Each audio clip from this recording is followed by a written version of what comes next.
Hi there, welcome to 3-Minute Talks with Social Workers. Today we're going to be talking about screen time. So we're living in a world where we have to think about screen time in ways that we never did before. Screen time prior to the pandemic was always a popular question of parents at our presentations, and now it's become more of a center focus in our daily lives. I can tell you I've had many conversations in the last year of, oh my gosh, my kids are watching so much Netflix all day.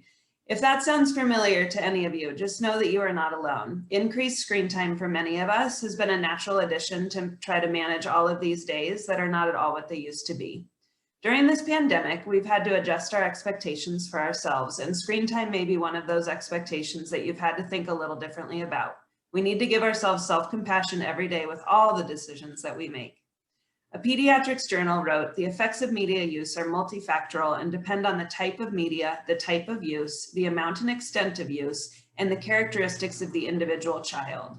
Children today are growing up in an era of highly personalized media use experiences. So parents must develop personalized media use plans for their children that attend to each child's age, health, temperament, and developmental stage.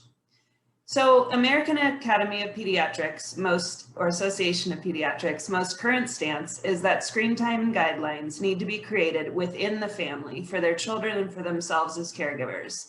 They even created a family media use plan that you can find on healthychildren.org to work on with your family. AAP wants you to consider some of these questions. Are your kids getting adequate sleep, physical activity, outdoor time, and seeing people face to face? They also think that we should be considering our intention. What's the intention of your screen time that you're doing? Is it to foster a socially distanced relationship with family and friends, to decrease isolation? Is it to give yourself a break or research hobbies, doing some art or music? Is it true self-care, of needing a day to kind of just relax in your pajamas and watch as much as you want?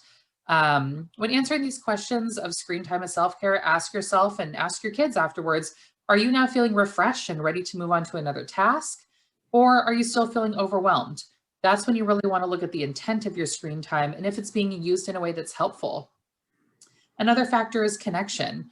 Are you connecting with family, with your own family at home, snuggling up to a movie or playing a video game together? Or is the media time getting in the way of connection and your child isn't engaging in quality time with others? We recommend talking with your kids about what they're doing on screens, what they're watching, what you can learn and do together, or talk about what they're watching. Showing interest and having lots of conversations about that creates connection. You'll want to consider what your family values are, and what works for you might not work for other families. Talk with your kids about your own values surrounding screens and ask them theirs, what's important to them, positives and negatives about screen time and social media. Talk about it when they notice it's too much or when they need a break. And lastly, role modeling. Your kids are watching all that you do with screens. Role modeling your own boundaries is crucial, and they will definitely call you out if you're doing what you've asked them not to do.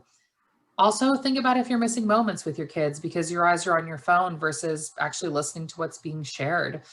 We're living in a hurried world, a world with many worries right now, and sometimes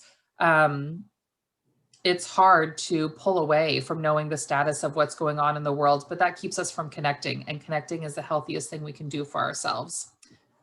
Next week, we're going to be talking about activities we can do to support our child with emotion regulation in our daily lives. Thanks so much.